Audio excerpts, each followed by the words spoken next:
हमने आपसे हमेशा कहा कि कानून का पहला बेसिक प्रिंसिपल ये है कि कौन कह रहा है, इस बात का कोई मतलब नहीं। क्या कह रहा है, हमेशा इस बात का मतलब है। अर्थात स्टेटस का कानून में कोई अर्थ नहीं है। कोई कितने भी बड़े स्टेटस का आता है, वो कुछ भी कहे, इसलिए नहीं मान लिया जाएगा कि वो उतने बड़े स्टेटस का आदमी, ठीक है, कह रहा है। इसलिए कोई चीज कानून में नहीं मानी जाती है। और बेसिक कानून का यही है कि आप सवाल उठाना सीखिए। आप किसी की बात पर विश्वास मत करिए। कोई कह रहा है कि कुछ है और आप मान लेंगे कुछ है। कोई कहता है कि कुछ भी है, तो जो कहता है कुछ भी है, उसने किसी तरीके से जाना होगा कि जो कुछ होना वो कहता है वो है। तो उसने जिस तरीके से जाना, उस चीज के बारे में, जिसके बारे में वो उस चीज का अस्तित्व में होना कहता है, वे आधार, जिनके आधार पर वो उसका होना अभिकथित करता है, आपके सामने अर्थात न्यायालय के सामने रखे ही जाने चाहिए। तभी न्यायालय स्वीकार करेगा कि आप जो कुछ कहते हो वैसा ही है। और इसी को सबूत का भार ये कहा जाता है। इसीलिए जब सबूत के भार पे हम लोग पहुंचेंगे तो वहां देखेंगे सबूत के भार के संबंध में जो नियम है वो ये अपेक्षा करेंगे कि वो जो सकारात्मक बात कहता है, और सकारात्मक क्या होता है, जो किसी बात के अस्तित्व में होने की बात करता है या किसी तथ्य के अस्तित्व में होने की बात करता है, उसे ही साबित करना होगा कि वो तथ्य जिसके अस्तित्व में होने की बात वो करता है वाकई अस्तित्व में है। क्योंकि अगर आप कहते हैं कि कोई चोर है, तो उसका चोर होना आपने किसी आधार पर, किसी बात के आधार पर जाना होगा। यह कोई इल्हाम हुआ था, यह कोई आकाशवाणी हुई थी कि वो चोर है और आपने ये जान लिया था कि वो चोर है। अरे भाई, आपने कैसे जाना होगा ना, किसी ने बताया होगा, आपने खुद देखा होगा, कोई बात तो होगी जिसके आधार पर आप कहते हो कि वो चोर है। वो चोर है, ये एक पॉजिटिव सकारात्मक कथन है। सकारात्मक यानी उसके चोर होने की वृत्ति को, ठीक है, आप अस्तित्व में होना ये अभिकथित कर रहे हो। तो आपकी बात को हम सच क्यों माने? क्योंकि वो चोर पैदा तो नहीं हुआ था, या तो वो चोर पैदा ही हुआ होता। वो चोर पैदा तो नहीं हुआ था।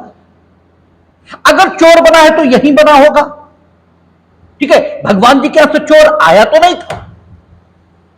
तो हम ये क्यों ना माने कि वो जैसा भगवान जी के यहां से आया था वैसा ही है? हम ये क्यों ना माने? हम आपको ही विश्वसनीय क्यों माने? हम उसको विश्वसनीय क्यों ना माने जो ये कहता है कि हम चोर नहीं है? हम उसको विश्वसनीय क्यों ना माने? और उसके पक्ष में तो एक तर्क भी है, और वो तर्क क्या है कि वो ये कहता है कि हमारा मन दूषित नहीं हुआ, हम जैसे भगवान जी के यहां से आए थे वैसे ही है। उसकी स्थिति की कल्पना, ठीक है भाई, किसी भी वस्तु में बदलाव ये बाह्य ताकतों का परिणाम है। वस्तु खुद तो नहीं बदलती, आदमी खुद तो नहीं बदलेगा।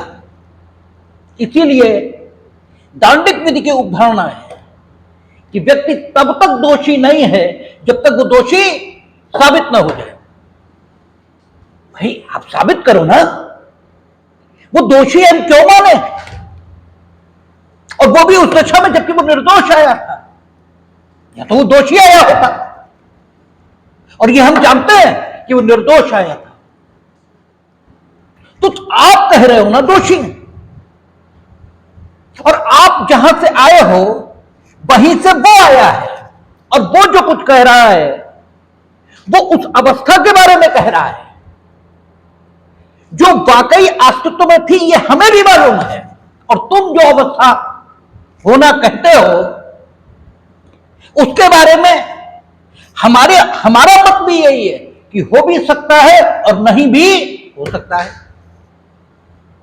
ठीक है ना? वो तो कहता है हम चोर नहीं है, और हम भी जानते हैं वो चोर नहीं आया था, जब पैदा हुआ था तब चोर नहीं था, ये हम भी जानते हैं। तो वो जो कुछ कहता है उससे मेरा मतैक्य है, और तुम जो कुछ कहते हो वो हो भी सकता है और नहीं भी हो सकता है। तो किसे साबित करना चाहिए?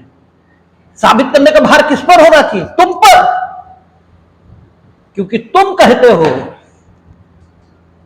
कि वो चोर है, ठीक है ना? तो इसलिए कानून गलत नहीं है, कानून एकदम ठीक है। और हम तुम्हें ही क्यों सही माने, उसे क्यों ना सही माने?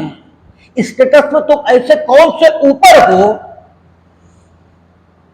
जो हम तुम्हें सही मानने हैं, और उसे सही न माने इस तथ्य के बावजूद कि वो जो कुछ कहता है वो मेरी जानकारी, ठीक है, उसका समर्थन करती है।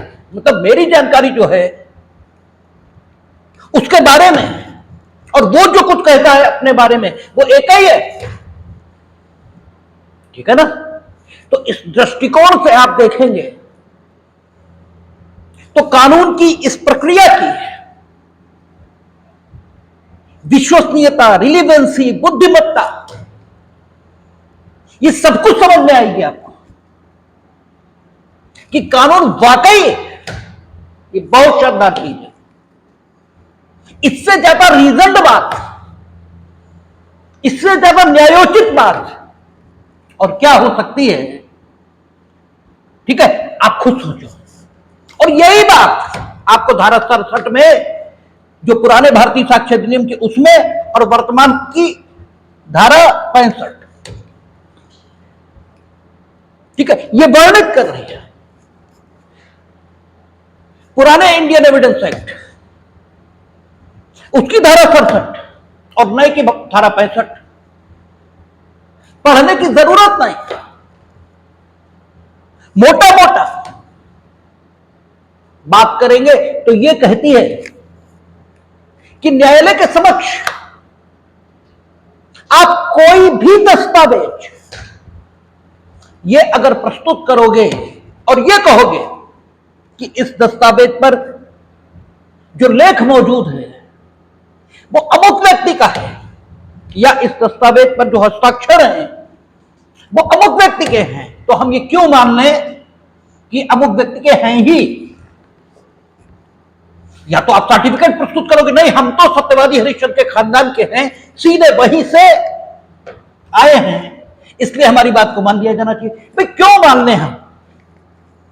और यही बात समाज के सो कॉल्ड पढ़े लिखों को समझ में नहीं आती, जबकि बात यही ठीक है। आप एक कागज का टुकड़ा लाए हो, उस कागज के टुकड़े पर कुछ नंबर छपे हैं, ठीक है, और एक हस्ताक्षर बना है जो आप बताते हो कि शिक्षा सचिव का है, तो तुम फर्जी नहीं बना सकते हो। ये भाई तुम फर्जी नहीं बना सकते, ऐसी तुममें कौन सी खासियत है जिसकी वजह से हम ये मान लें कि सब ये तुमने नहीं बनाई है, ये वाकई हाई स्कूल की मार्कशीट है, ये हम क्यों माने? जरा हमें बताओ तो। और ये बात सो कॉल्ड पढ़े लिखों को समझ में नहीं आती। आप जरा किसी एमएससी पास बैंक के मैनेजर टाइप के आदमी से मिलेंगे तो उसे समझ में नहीं आता है। वो अपने लेजर लेके आता है कोर्ट में और बताता है कि ये मेरे ले इसमें ये लिखा है, तो लिखा रहे। वकील तुरंत कहते हम क्या करें, लिखा है। भाई लेजर तुम्हारा, बैंक तुम्हारी, चाहे जो कुछ लिखो, भाई हम क्यों माने। हम एक उदाहरण दे रहे हैं आपको। यूं तो ये भी है कि सरकारी काम ठीक से ही किए गए, ये उदाहरण भी है, देखेंगे। लेकिन उपधारणाएं एक्सेप्शनली काम में ली जाती हैं, ठीक है ना। सामान्य जो कानून होता है वो यही है कि आप एक दस्तावेज न्यायालय के समक्ष रख रहे हो और आप ये कहते हो कि ये अमुक व्यक्ति के द्वारा लिखित है या अमुक व्यक्ति के द्वारा हस्ताक्षरित है, और इस दस्तावेज के आधार पर पक्षकारों के वे अधिकार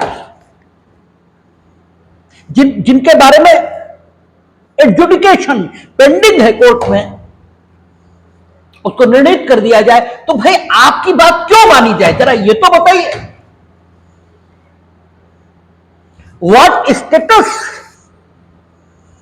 यू बिलोंग, और कुछ भी तुम स्टेटस बिलोंग करते हो, भगवान हो भाई, हो तो आदमी। ये जो खड़ा है हमारे सामने, ये कहता है ये झूठ है। हम कैसे जाने ये झूठ है या तुम झूठ हो। सही तुम भी हो सकते हो और सही ये भी हो सकता है। तो न्यायोचित क्या है? न्यायोचित यह है कि हम आपसे कहें कि भाई इट इज यू। आप कहते हैं अमुक व्यक्ति का हस्तलेख है, तो या तो आप पहचानते होंगे उसका हस्तलेख, भाई या तो आपने उसे लिखते देखा होगा, ठीक है, तभी तो आप कह रहे हो ये अमुक व्यक्ति का हस्तलेख। अरे कोई बात तो होगी जिसके आधार पर आप कह रहे हो कि ये अमुक व्यक्ति का हस्तलेख है। तो भाई हम आपसे क्यों ना कहें कि भाई साबित करो ये अमुक व्यक्ति का हस्तलेख है, क्योंकि भाई वो कहता है नहीं है, और आप उस दस्तावेज को पक्षकारों के अधिकारों के न्याय निर्णय का आधार इसे बनाए जाने की अपेक्षा हमसे कर रहा हो, यानी न्यायालय से कर रहा हो। तो यह साबित करने का भार कि वाकई वह ठीक है दस्तावेज अमुक व्यक्ति द्वारा हस्ताक्षरित है, लिखित है, ये किसे साबित करना चाहिए? ठीक है, इसे जानने के लिए धारा 65 की भी जरूरत नहीं। आप रिक्शे वाले से पूछो, वो बताएगा किसे साबित करना चाहिए। हमने कहा कानून कॉमन सेंस है, लेकिन पहले तुम कॉमन मैन तो बन जाओ, है वो कॉमन सेंस है। तुम तो कॉमन आदमी से ठीक है कमतर ये बने हुए हो, पहले उस जगह तो खड़े हो जाओ, बाकी वो कॉमन सेंस ही है, बताइए। इसीलिए धारा 65 कहती है। अब देखिए दोनों बातें आ गई हैं, न तो ये दस्तावेज जो आपके द्वारा प्रस्तुत है और अमुक व्यक्ति के द्वारा लिखित या हस्ताक्षरित कही गई है, और जिसके बारे में आप ये चाहते हैं कि वह न्याय निर्णय में साक्ष्य के तौर पर शामिल कर ली जाए, अर्थात पक्षकारों के अधिकारों का न्याय निर्णय करने का आधार बन जाए, ठीक है, इसको इस आधार पर ही केवल कि आप ऐसा कहते हैं अमुक व्यक्ति द्वारा हस्ताक्षरित और लिखित नहीं माना जाना चाहिए, यही ठीक बात है। लेकिन इसे पूरी तरह आउट ऑफ एविडेंस या आउट ऑफ इंक्वायरी या आउट ऑफ एडजुडिकेशन ये भी नहीं माना जाना चाहिए, बल्कि अवसर दिया जाना चाहिए आपको कि यू मस्ट प्रूव, आप साबित करो, क्योंकि आप कहते हो यह अमुक व्यक्ति का हस्तलेख है, तो डेफिनेटली इस तथ्य की जानकारी कि ये किस व्यक्ति का हस्तलेख है, इसके साधन आपके पास हैं, तभी तो आप कहते हो। ठीक है, अन्यथा कैसे कहते हो? आप कहते हो दिन है, तो ऐसा कहने के आधार आपके पास मौजूद है ना। धूप दिख रही है आपको, सूरज दिख रहा है, आप जो कुछ कह रहे हो उसे कहने के आधार आपके पास है, इसलिए कह रहे हो, यद्यपि आप यह भी नहीं जानते कि आप जो कुछ कह रहे हो क्यों कह रहे हो।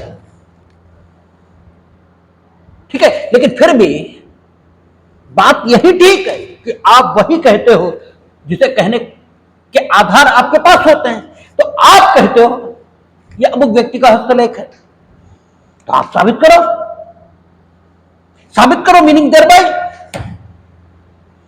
आप अपनी जानकारी उस तरह, किसी भी तरह नहीं, क्योंकि आप अपनी जानकारी अगर अशुद्ध तरीके से न्यायालय में रखोगे तो मामले का निर्णय अशुद्ध हो सकता है। इसलिए कानून यानी विधायिका स्वयं वो तरीका बता रही है जिस तरीके से संबंधित दस्तावेज पर मौजूद हस्तलेख के संबंध में या संबंधित दस्तावेज पर मौजूद हस्ताक्षर के संबंध में आप अपनी जानकारी न्यायालय के समक्ष रखेंगे और आपके द्वारा दस्तावेज पर मौजूद हस्तलेख और हस्ताक्षर के संबंध में प्रस्तुत की गई यह जानकारी ही दस्तावेज का साबित किया जाना कही जाती है। ठीक है, तो न्यायालयों में आप कोई भी दस्तावेज प्रस्तुत करो, कोई अगर उस दस्तावेज को आपने साबित नहीं किया, अर्थात उस पर मौजूद हस्तलेख और हस्ताक्षर के संबंध में आपने न्यायालय को सबूत नहीं दिए, सबूत देने की प्रक्रिया क्या होगी अभी देखेंगे। पहली चीज आप समझ लें, अगर आपने न्यायालय को संतुष्ट नहीं किया कि इस दस्तावेज पर मौजूद जो लेख और हस्ताक्षर है वो अमुक व्यक्ति का ही है,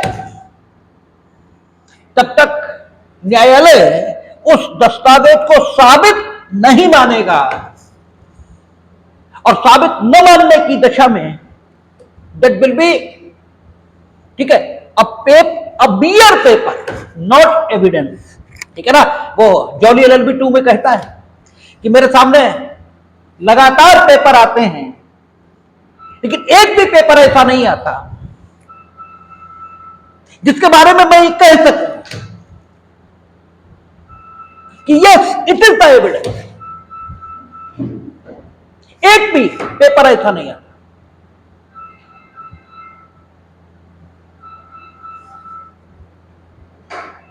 देखो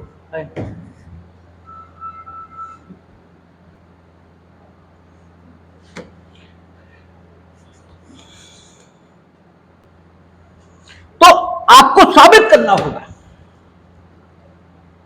और अगर आपने साबित नहीं किया तो वो जॉली LLB 2 की तरह सिर्फ पेपर बना रहेगा, तो दस्तावेज, ठीक है, ऐसा जिस पर पक्षकारों के अधिकार निर्णित हो जाएं कभी नहीं बनेगा। और जब आप दस्तावेज न्यायालय में साबित कर देते हो तो जो लोग कचहरी जाते हैं वो देखेंगे, जब साबित हो जाता है यानी अमुक व्यक्ति ने आकर, ठीक है, ये कह दिया ये लेख और दस्तावेज मेरा है, ठीक है, लेख और दस्तावेज मेरा, यानी दस्तावेज पर मौजूद लेख और हस्ताक्षर मेरे, तो उस पर एक लाल पेन से डाल दिया जाता है exhibit such and such, number पढ़ते हैं। वो जो एग्जिबिट पड़ा है, वो जो प्रदर्श जिसे हिंदी में कहते हैं, वो इस बात का द्योतक है कि ये पेपर भारतीय साक्ष्य अधिनियम की धारा 65 नए की और पुराने की धारा 67 उसके मुताबिक, उसकी अपेक्षा के मुताबिक साबित किया जा चुका है। अब दो बातें हो सकती हैं, फिर कॉमन सेंस का प्रयोग, चूंकि कानून गहराई कैसा तो पढ़ा ही नहीं। अब मानिए, अभी हम इस पर नहीं जा रहे कि दस्तावेज कैसे कैसे आप साबित करेंगे, मानिए जैसे भी साबित करेंगे, अभी हम वो प्रक्रिया पर बात ही नहीं कर रहे हैं। आपने वो प्रक्रिया एडॉप्ट कर ली, ठीक, जिससे दस्तावेज को साबित होना था, बस वो प्रदर्श डालना भूल गए, प्रदर्श नहीं पड़ा, ठीक है। तो क्या इस दस्तावेज को साबित न माना जाए? अब थोड़ा उलट दें, केवल प्रदर्श पड़ गया और विधि अनुसार जिस प्रक्रिया को होना चाहिए था वो हुई नहीं, तो क्या साबित मान लें? दोनों ही दशाओं में, एक में नहीं और एक में हां। कानून, ठीक है, सार रूप में प्रावधानों की संतुष्टि की बात करता है, पढ़ा ही तो नहीं, प्रक्रिया तो अडॉप्ट हुई, तो फर्क क्या पड़ गया? ठीक है ना, न पढ़ा हो प्रदर्श, क्या दिक्कत है? और प्रदर्श पढ़ा है, प्रक्रिया अडॉप्ट ही नहीं हुई, तो पढ़ा रहे, क्या फर्क पड़ता है? ठीक है ना। अब इसीलिए न्यायालय को 311 की ताकत दी है। मान लीजिए दोनों ही पक्ष मूर्ख हैं, अभियोजन भी और बचाव भी, तो न्यायालय तो समर्थ है और 311 की ताकत का उपयोग कब तक कर सकते हैं? निर्णय सुनाए जाने तक। तो निर्णय सुनाए जाने से पूर्व आप देखोगे तो मामलों को, मान लीजिए उसमें प्रदर्श पड़ा लेकिन प्रक्रिया अडॉप्ट नहीं, तो आप, ठीक है, उस प्रक्रिया को अडॉप्ट करो एज ए कोर्ट, और उसके लिए जिसे बुलाया जाना जरूरी हो साक्षी के तौर पर उसे आहूत करो। भाई दोनों ही मूर्ख हैं, तो न्याय करना किसकी जिम्मेदारी है? आपकी है ना। इसीलिए 311 सीआरपीसी में 2 पार्ट बनाए थे उन्होंने। एक पैरे में पक्षकार न्यायालय से निवेदन कर सकते हैं कि अमुक साक्षी को बुलाइए, और एक में कोर्ट उसे लगता है कि समुचित न्याय निर्णय के लिए उसे बुलाया जाना चाहिए तो बुला लेगा, कोई मत कहे उससे, क्या दिक्कत है? खैर, हम उधर नहीं जाना चाहते। एक सीधी बात,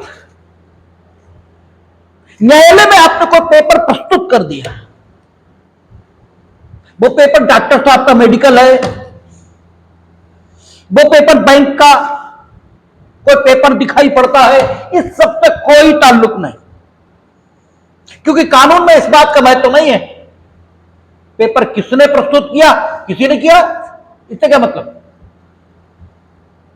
और जिन पेपरों को साबित किए बिना साक्ष्य में ग्राह्य किया जा सकता है, हम लोगों ने सीआरपीसी पढ़ी थी, सेक्शन 291, 292, 293, 294, सरकारी वैज्ञानिकों द्वारा, टकसाल के अधिकारियों द्वारा, ठीक है, जो रिपोर्टें प्रस्तुत की गई हैं उनको साबित किए बिना, इसलिए एफएसएल की रिपोर्ट जब वहां आती है, एफएसएल यानी फोरेंसिक साइंस लेबोरेटरी, वो सरकारी वैज्ञानिक की रिपोर्ट होती है, इसलिए वो साबित किए बिना साक्ष्य में ग्राह्य हो जाती है। यानी प्रक्रिया विधि स्वयं बताएगी कि एक्सेप्शन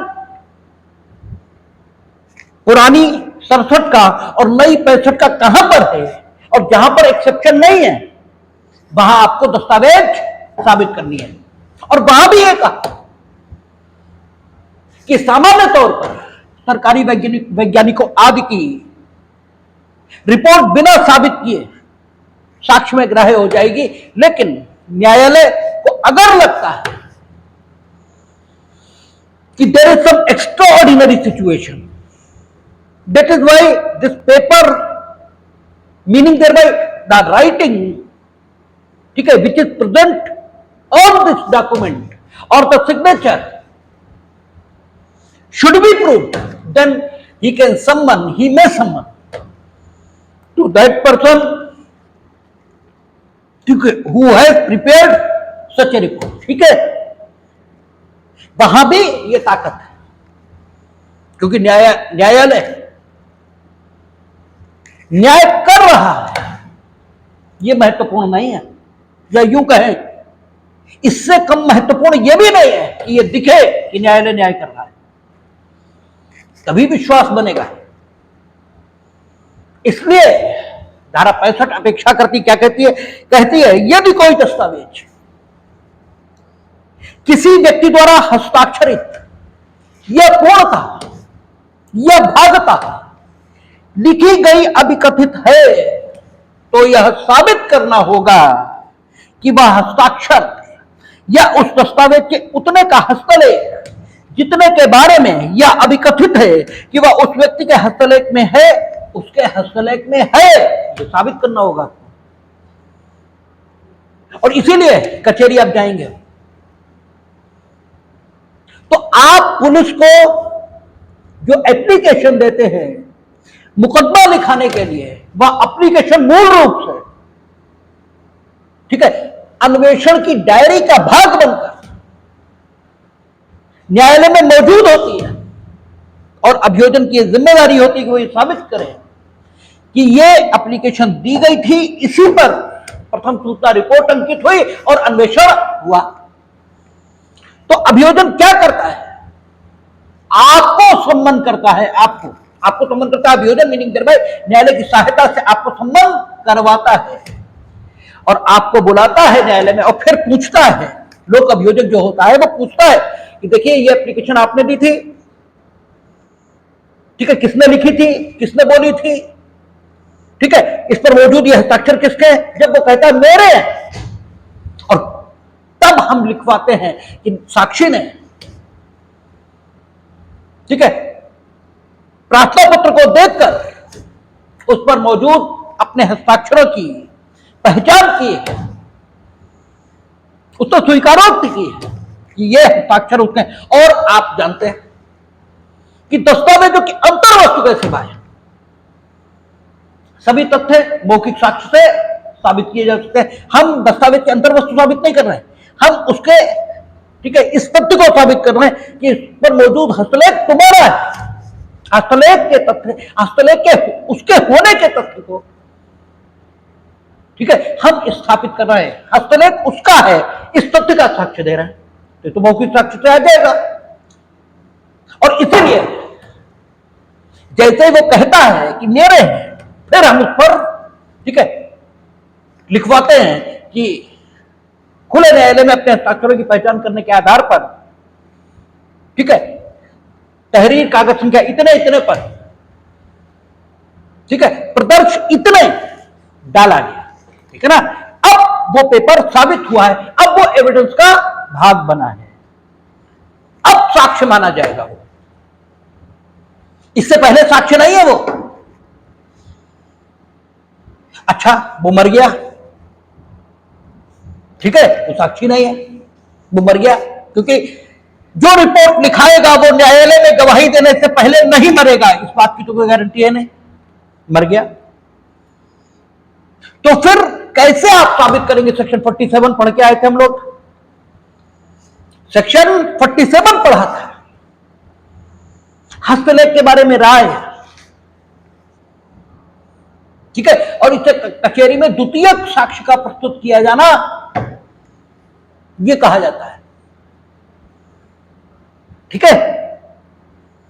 अब दस्तावेज के संबंध में राय, जो उसके हस्तलेख से परिचित हैं उनको, ठीक है, सम्मन किया जाता है, और वो आकर के, ठीक है, उस हस्तलेख या हस्ताक्षर के संबंध में राय देते हैं। और राय का साक्ष्य कौन दे सकता है? सेक्शन 47 में आपने देखा था, जितने लिखते पढ़ते हैं, ठीक है, वो सारी चीजें आपने देखी थी। लेकिन कुछ भी हो, आपको ये साक्ष्य देना होगा कि ये दस्तावेज उस व्यक्ति के द्वारा लिखित और हस्ताक्षरित है, जिसके द्वारा वह लिखित या हस्ताक्षरित होना आप कहते हो।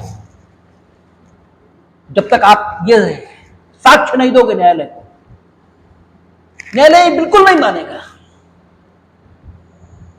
कि वह अमुक व्यक्ति द्वारा लिखित और हस्ताक्षरित। क्यों मान ले हम, ये बताइए। ठीक है, हमने आपसे शुरुआत जब की तभी कहा कि न्यायालयों में कभी इस बात का महत्व नहीं है कौन कहता है। और आपकी दिक्कत यह है, ठीक है, कानून के साथ सामंजस्य बिठाने की, कि आपको यह सिखाया गया है शुरुआत कि टीचर कह रहा मान लो। ठीक है, टीचर झूठ नहीं बोल सकता, टीचर अल्पज्ञानी नहीं हो सकता।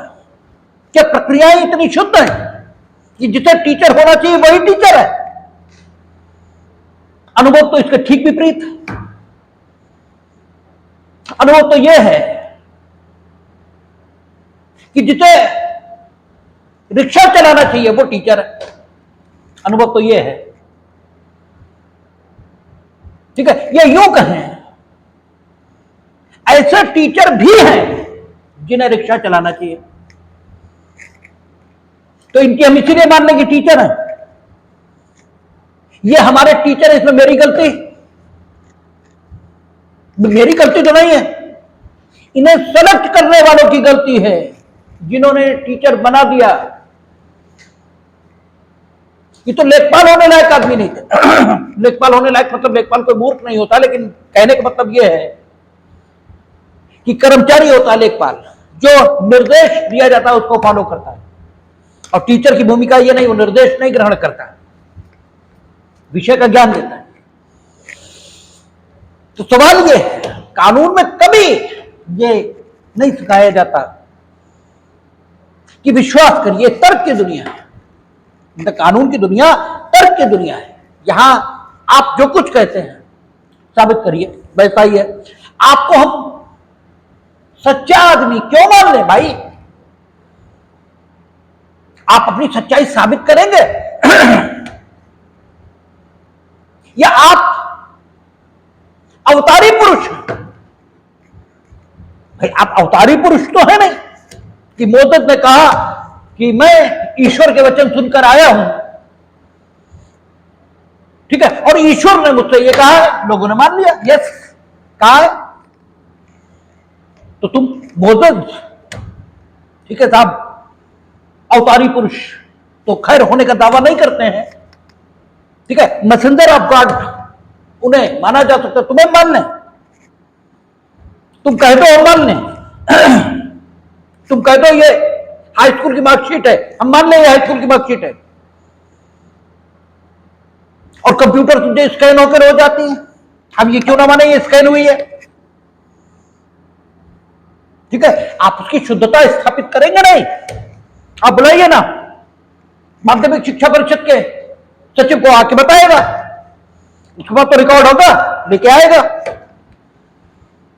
बताएगा कि आपने इस वर्ष में इस अनुक्रमांक पर अमुक केंद्र से परीक्षार्थी के तौर पर बैठकर यह परीक्षा उत्तीर्ण की, अब है ये हाई स्कूल की मार्कशीट। ठीक है, ऐसे हम क्यों माने? ठीक है, और इसके लिए न्यायालय को ताकत दी है। ठीक है, सम्मन जारी करने की उसे ताकत है। सम्मन यानी आदेशिका है, सम्मन भी तो आदेशिका है, वारंट भी आदेशिका है। जब भी न्यायालय को किसी व्यक्ति की उपस्थिति इसकी आवश्यकता होगी, वो आदेशिकाएं जारी करेगा और वो आएगा और बच रहेगा। जैसे एक हमारे यहां पढ़े लिखे लोग आ जाते हैं, कोर्ट साहब आज हमारा बयान करो, तो नहीं तो दोबारा हम नहीं आएंगे। तो हम कहते कसम खाओ, आज बट्टी उठा के चुनौती, ऐसे कसम खाओ कि हम कसम खाते हैं आज के बाद हम नहीं आएंगे, आज तुम्हारा बयान नहीं कराएंगे, बेटा तुम 10 बार आओगे, अभी तुम आओगे बच रहोगे, तुमने समझ क्या रखा है? हमने कहा आइए, कतई मत, बड़ी सरकार ने व्यवस्था की, नीली रंग की गाड़ी आएगी, बढ़िया खाकी कपड़े पहनकर तुम्हें लोग आएंगे, बैठाल के ले आएंगे, कोई जरूरत नहीं आने की। आने क्या जरूरत है? आओगे तो बच रहोगे। ठीक है, आप साबित करेंगे, आपको साबित करना होगा, और साबित करने की प्रक्रिया आपने देखी थी सेक्शन 47। ये अनरीजन्ड नहीं है, रीजन्ड बात है। रीजन आपको समझ में नहीं आता, ये आपकी समस्या हो सकती है, लेकिन ये अनरीजन्ड नहीं है बिल्कुल भी। और इसका अनुपालन आप कचहरी में देखते हैं। जो लोग कचहरी जाते हैं देखते हैं, उन्होंने कहा इसमें आईओ मर गए। हम कहते कोई बात नहीं, मर गए कोई बात नहीं, हम बुलाएंगे, ठीक है, हम इसमें सेकेंडरी कराएंगे, ठीक है, उसको बुलाएंगे जितना लिखते देखा है, ठीक है, उससे हम तो 65 नई और पुरानी 67, इसका अनुपालन तो होगा ही होगा।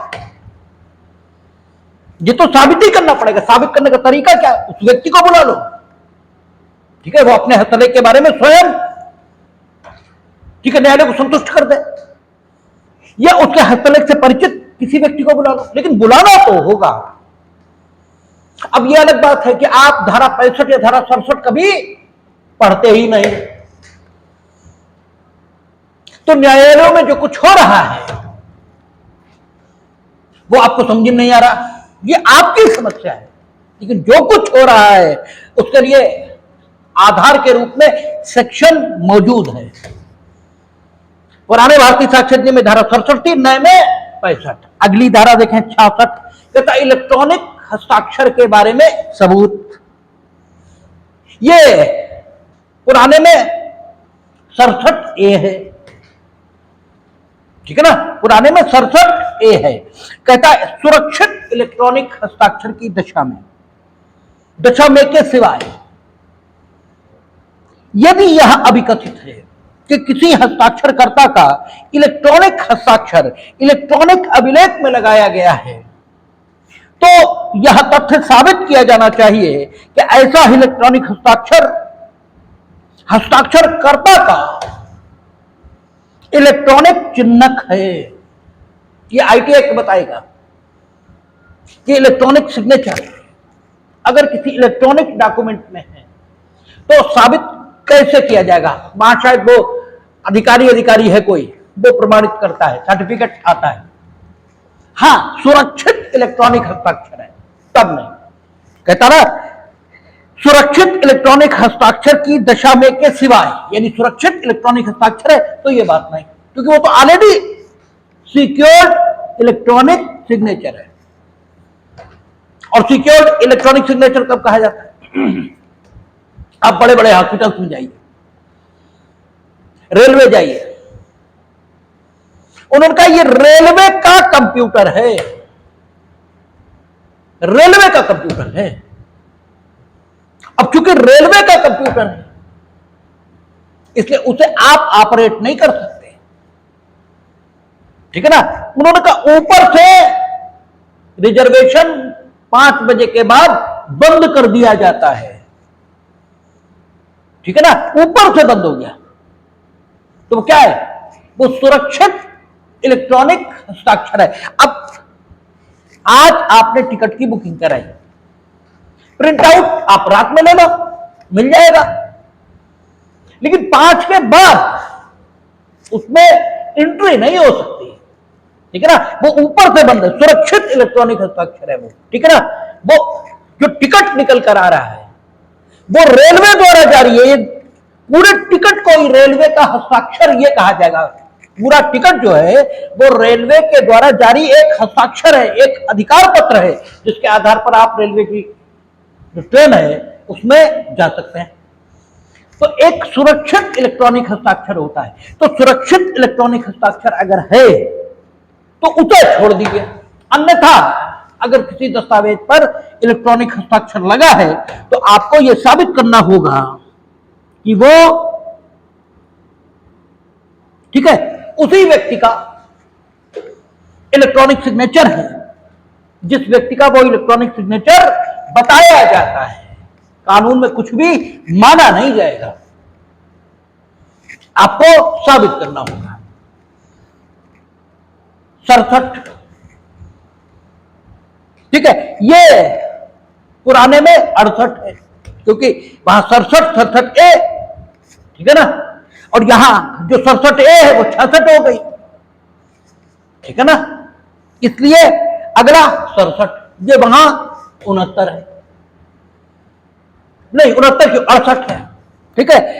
ऐसे दस्तावेज के निष्पादन का साबित किया जाना जिसका अनुप्रमाणित होना विधि द्वारा अपेक्षित है, हम लोगों ने ट्रांसफर ऑफ प्रॉपर्टी एक्ट पढ़ा था, उसमें कई डॉक्यूमेंट थे जिनका अनुप्रमाणित और रजिस्ट्रीकृत यह होना जरूरी था। कुछ दस्तावेज थे जिनका लिखित होना जरूरी था, अनुप्रमाणित और रजिस्टर्ड होना जरूरी नहीं था। लेकिन जो कुछ जरूरी नहीं है उसे अगर आप कर लोगे, ठीक है, तो भी कुछ गलत नहीं हो जाएगा।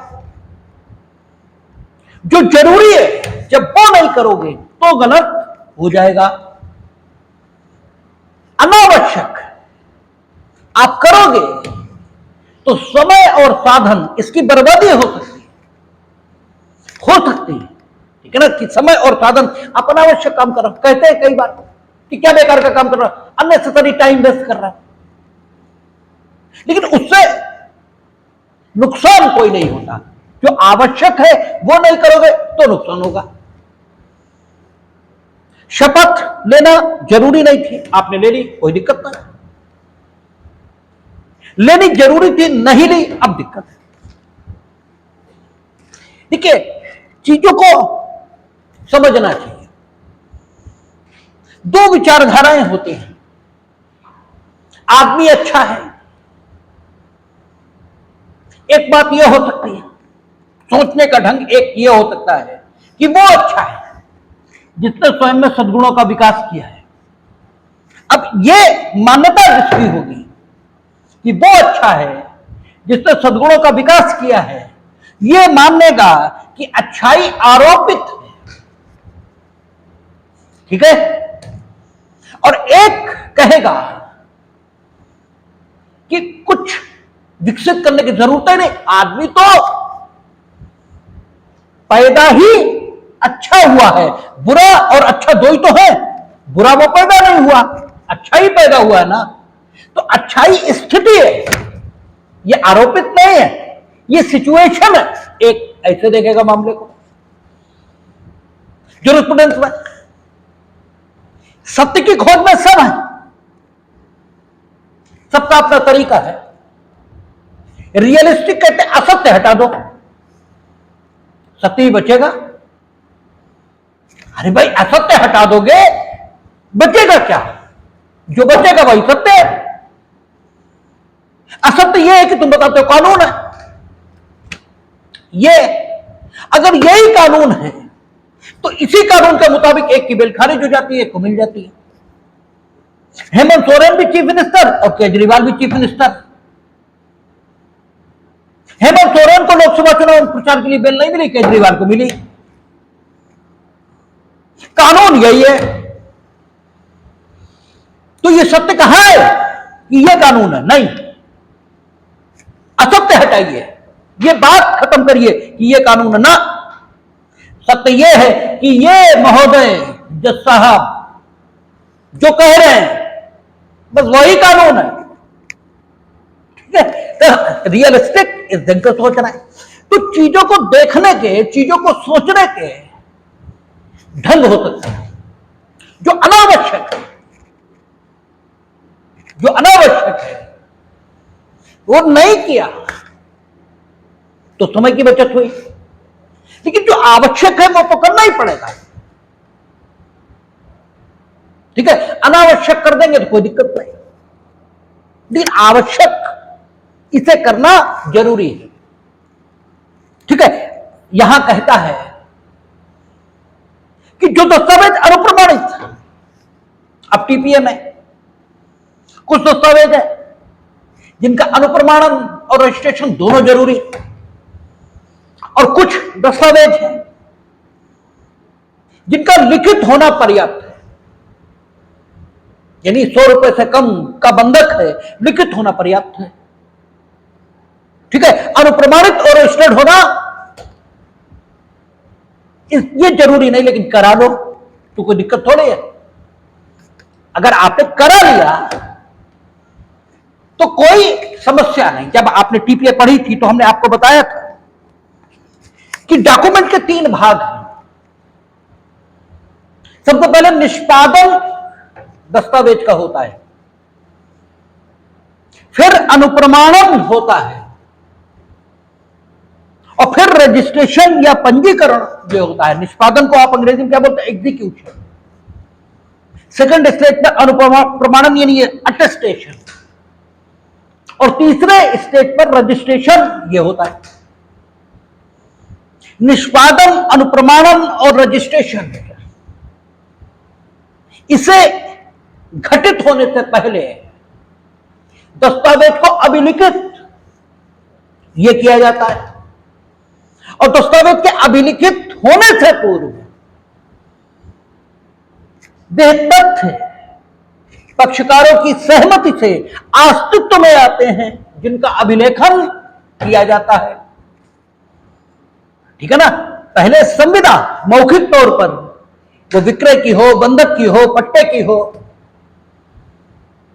अस्तित्व में आएगी, फिर वो लिखी जाएगी, फिर पक्षकार अपने हस्ताक्षर करेंगे लिखे हुए पर।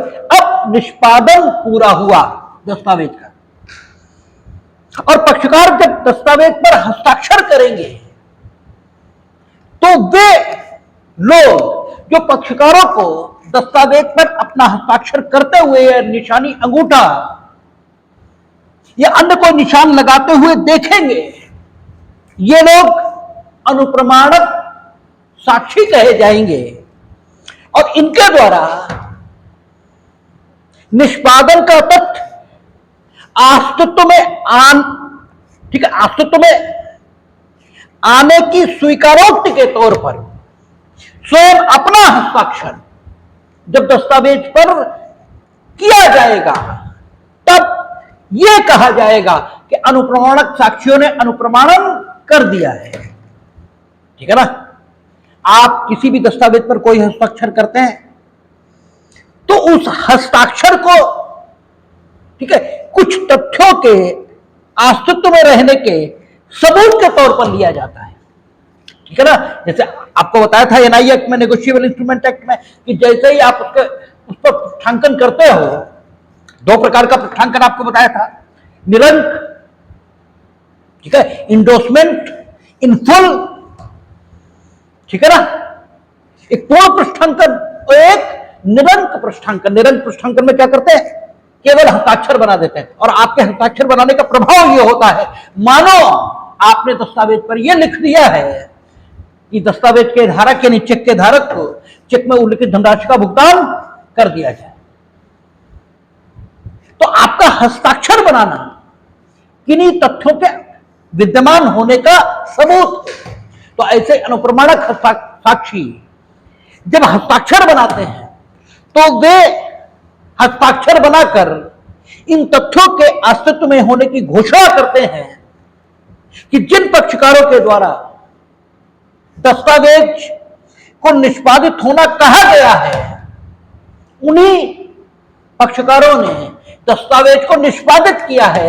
ऐसा नहीं है कि राम के द्वारा निष्पादित होना कहा गया है और मोहन ने राम बनकर दस्तावेज को निष्पादित कर दिया है, यह नहीं है। इस तथ्य की घोषणा अनुप्रमाणक साक्षी अपने हस्ताक्षर दस्तावेज पर करते हैं, और इसको ही अनुप्रमाणन या अटेस्टेशन कहा जाता है टीपीए की भाषा में।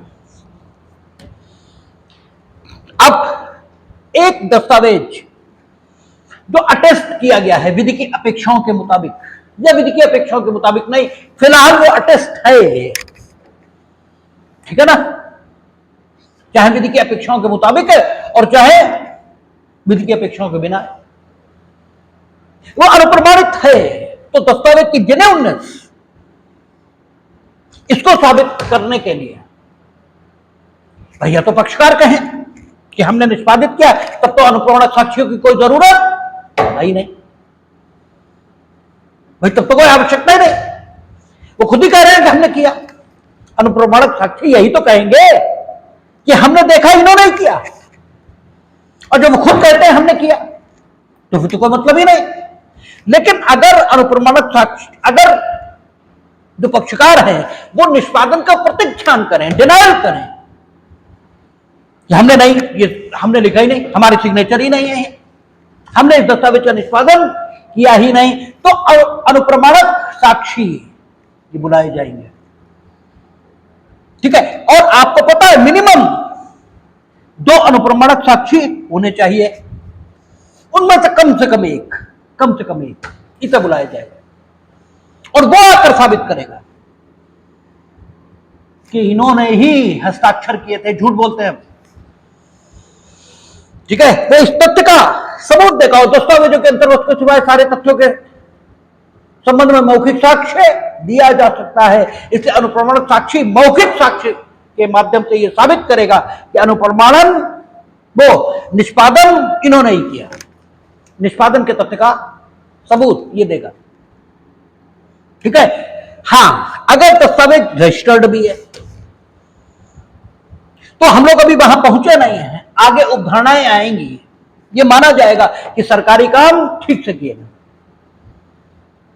ठीक है ना, ये माना जा सकता है। तो अगर दस्तावेज रजिस्टर्ड है तो उस उदाहरणा के साथ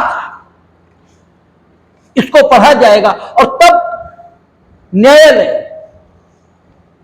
अनुप्रमाणक साक्षी इनको बुलाए बिना यह स्वीकार कर सकता है कि दस्तावेज का निष्पादन हुआ था और इन्हीं पक्षकारों ने किया था।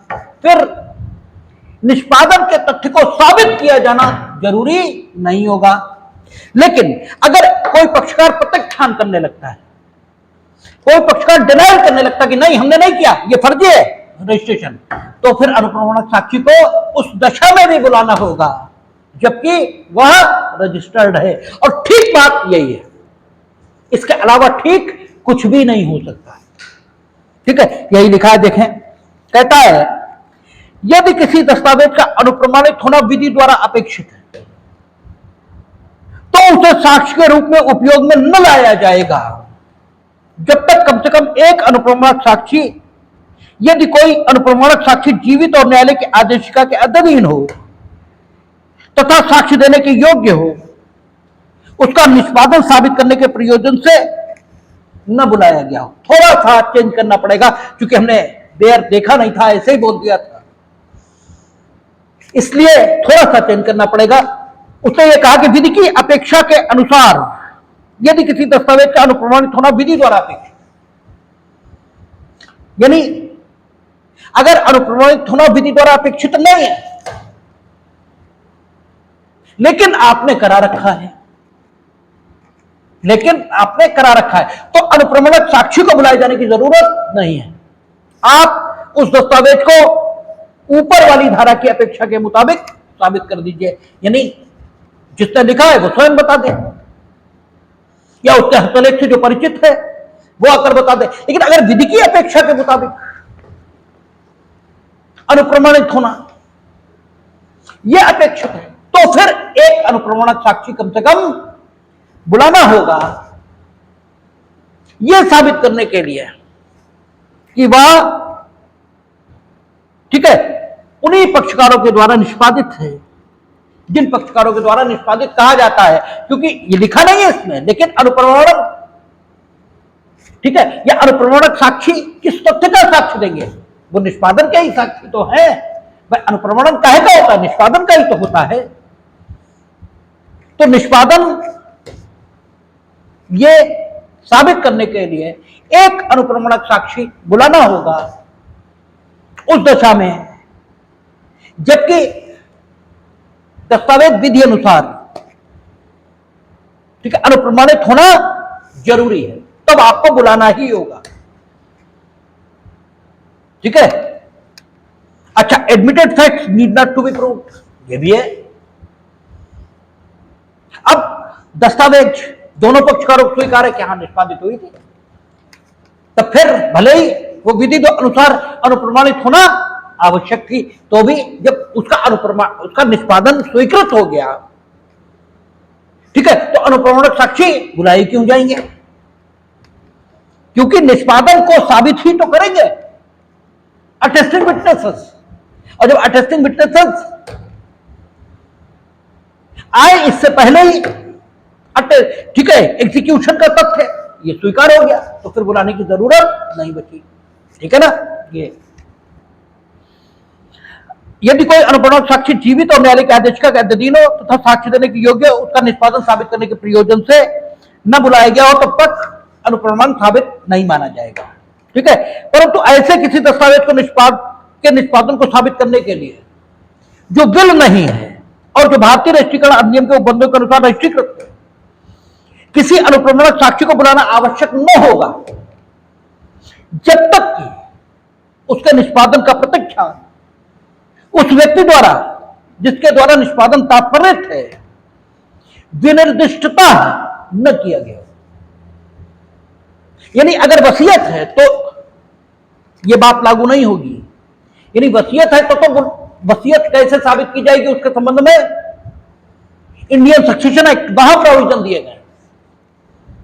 ठीक है ना, और इंडियन सक्सेशन एक्ट कहता है कि वसीयत को हर कीमत पर अनुप्रमाणक साक्षियों द्वारा ही साबित किया जाएगा। इसलिए वसीयत भले ही रजिस्टर्ड हो, ठीक है ना, वसीयत रजिस्टर्ड भी होगी, नॉन रजिस्टर्ड भी होगी, वो भले ही रजिस्टर्ड हो, लेकिन उसे ये अधिनियम या ये उपबंध लागू नहीं होगा। हां, अन्य कोई दस्तावेज है और वो कैसा है, रजिस्ट्रीकृत, तो फिर अनुप्रमाणक साक्षी को तब तक बुलाना जरूरी नहीं है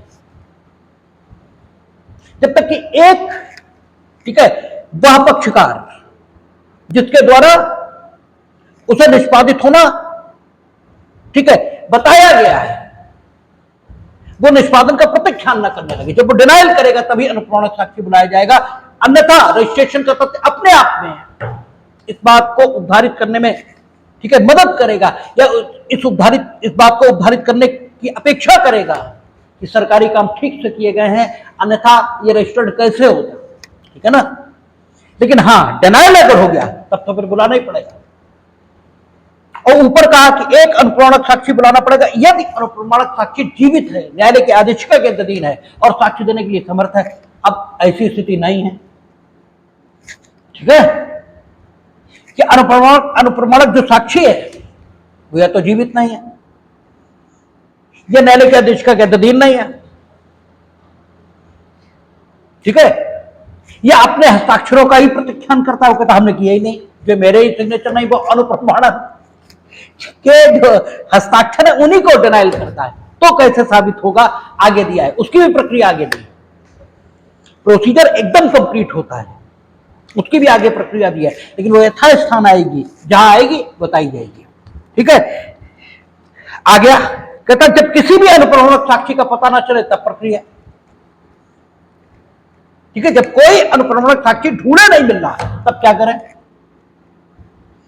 कहता है यदि ऐसे किसी अनुप्रमाणक साक्षी का पता न चल सके तो यह साबित करना होगा कि कम से कम एक अनुप्रमाणक साक्षी का अनुप्रमाण उसी के हस्तलेख में है तथा यह कि दस्तावेज का निष्पादन करने वाले व्यक्ति का हस्ताक्षर उसी व्यक्ति के हस्तलेख में। तब आपको दो बातें साबित करनी होंगी, एक जो अटेस्टिंग विटनेसेस है उसके सिग्नेचर उसी के, और जिन पक्षकारों ने दस्तावेज एग्जीक्यूट किया है उनके हस्ताक्षर वाकई यही हस्ताक्षर है जो दस्तावेज पर मौजूद है। ये कैसे साबित करेंगे, है ना 47, है ना 47 पुराने भारतीय साक्ष्य नियम का, नए में कुछ और सेक्शन होगा, 45-44 जो भी हो, उसके हस्तलेख से परिचित, उसके हस्ताक्षरों से परिचित व्यक्ति बुला लेंगे। ठीक है ना, कोई ऐसा अनडिस्प्यूटेड पेपर ले लेंगे, सेक्शन पुराने भारतीय साक्ष्य नियम का 73, और नए में बस आने ही वाला होगा, न्यायालय अनडिस्प्यूटेड उसका कोई हस्ताक्षर ये ले लेगा और विशेषज्ञ साक्षी की राय ले लेगा, उससे कंपेयर करवा लेगा। ठीक है ना, ऐसे साबित हो जाएगा, ना लगे पता, ठीक है, मर गया आदि आदि कोई बात हो, ना लगे पता, ऐसे हो जाएगा। ठीक है, ये फिर कहता है अनुप्रमाणित दस्तावेज के पक्षकार द्वारा निष्पादन की स्वीकृति। अनुप्रमाणित दस्तावेज के किसी पक्षकार की अपने द्वारा उसका निष्पादन करने की स्वीकृति उस दस्तावेज के निष्पादन का उसके विरुद्ध पर्याप्त सबूत होगा, यद्यपि वह ऐसी दस्तावेज हो जिसका अनुप्रमाणित होना विधि द्वारा अपेक्षित है। आपको हम पहले ही कह चुके हैं, कि अगर पक्षकार ने स्वीकार कर लिया कि हमने इसका एग्जीक्यूशन किया था, तो फिर अनुप्रमाणित साक्षी को बुलाना अनावश्यक है, क्योंकि admitted facts need not to be proved. अनुप्रमाणित साक्षी आएगा, क्या साबित करेगा? एग्जीक्यूशन ना, और एग्जीक्यूशन वो स्वयं स्वीकार कर रहा है, तो फिर अटेस्टिंग विटनेसेस को बुलाए जाने की जरूरत बची ही नहीं। ठीक है ना, ये हो गया। अब कहता है जबकि अनुप्रमाणित साक्षी निष्पादन का प्रत्यक्षान करता है तब सबूत, यानी अनुप्रमाणित साक्षी आया है और कहता है मेरे सिग्नेचर ही नहीं है ये जो दस्तावेज पे मौजूद है, अटेस्टिंग विटनेसेस के तौर पर वो खुद ही अटेस्टेशन का, ठीक है, डिनायल ये करने लगा है। तो ठीक है, कहता है यदि अनुप्रमाणित साक्षी दस्तावेज के निष्पादन का प्रत्यक्षान करे या उसे उसके निष्पादन का स्मरण ना हो, तो उसका निष्पादन अन्य साक्षी द्वारा साबित किया जाएगा। भाई ठीक है, अनुप्रमाणित साक्षी आया, वो काहे का सबूत देता है? एग्जीक्यूशन का। एग्जीक्यूशन का ही तो देता है। वो कहता है कि मेरे सामने एग्जीक्यूशन नहीं हुआ, ये सिग्नेचर मेरे फर्जी है, मेरे सामने नहीं हुआ। या वो कहता हमें तो याद ही नहीं, ठीक है, कि इसका एग्जीक्यूशन हुआ था नहीं हुआ था। तो अन्य साक्षी द्वारा यानी खाली दस्तावेज का निष्पादन होते हुए अनुप्रमाणित साक्षियों ने ही थोड़ी देखा होगा, वकील साहब होंगे वहां, मुंशी होंगे वकील साहब के, किसी ने लिखा होगा, ठीक है, अरे बहुत सारे लोग रहे होंगे, उन्हें बुला लो, वो आके बताएंगे कि अनुप्रमाणन हुआ था या नहीं। ठीक है, अनुप्रमाणन हुआ था या नहीं, यानी अनुप्रमाणन गलत बोल गए, एग्जीक्यूशन हुआ था या एग्जीक्यूशन नहीं हुआ था। भाई कत्ल हुआ तो कत्ल हो तो सैकड़ों लोग देखेंगे, खाली वही लोग थोड़े देखेंगे जिनका नाम एफआईआर में साक्षी के तौर पर उल्लिखित होगा, ऐसा थोड़ी है। अनुप्रमाणन सबूत काहे का? एग्जीक्यूशन का। अगर एग्जीक्यूशन हुआ तो अनुप्रमाणित साक्षियों के अलावा भी बहुत लोगों ने देखा होगा, इन्हें याद नहीं, ये इनकार कर रहा है अनुप्रमाणन के तथ्य का। हम औरों बुला लेंगे, उनसे साबित करेंगे। ठीक है, ये रहेगी स्थिति। कहता है उस दस्तावेज का साबित किया जाना जिसका अनुप्रमाणित होना विधि द्वारा अपेक्षित नहीं है। अब चूंकि अपेक्षित नहीं है तो हो सकता तुमने कराया ही ना हो, ठीक है ना भाई। अनुप्रमाणन अगर विधि द्वारा अपेक्षित नहीं था तो हो सकता आपने कराया ना हो, और अपेक्षित था तब तो कराया ही होगा। अपेक्षित नहीं था तो दोनों स्थितियां हो सकती हैं, हो सकता कराया हो सकता न कराया हो। अगर कराया तो मानव साक्षी बुला लीजिए, भूल जाए आगे अभी तो अन्य साक्षी बुला लीजिए, वो बता देंगे। और अगर अपेक्षित नहीं था और आपने नहीं भी कराया, न तो अपेक्षित था न कराया, ठीक है, तो उस दस्तावेज के निष्पादन को कैसे साबित करें? 71 के तरीके से। कहता है कोई अनुप्रमाणित दस्तावेज जिसका अनुप्रमाणित होना विधि द्वारा अपेक्षित नहीं है, ऐसे साबित की जाएगी मानो वह अनुप्रमाणित नहीं है। तो अगर वो ये मान लिया जाएगा कि वो अनुप्रमाणित नहीं है, ठीक है, तो फिर कैसे साबित होगी? 65। अरे फिर तो वो एक दस्तावेज है जिस पर किसी व्यक्ति के लेख या हस्ताक्षर का होना आप अभिकथित कर रहे हो, तो कैसे साबित करें? 65 के तरीके से।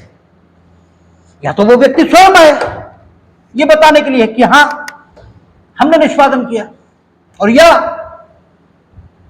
ठीक है उसके हस्तलेख से परिचित किसी को बुला लो, वो साबित करे, ठीक है ना। तो ये लेख और हस्ताक्षर साबित किया जाना, ये कैसे कैसे होगा? 71 तक शेष चर्चा, ठीक है, कल करेंगे। और जो 72 है वो पुराने में 73 है, ठीक है ना, इसकी चर्चा कल करेंगे, देखेंगे।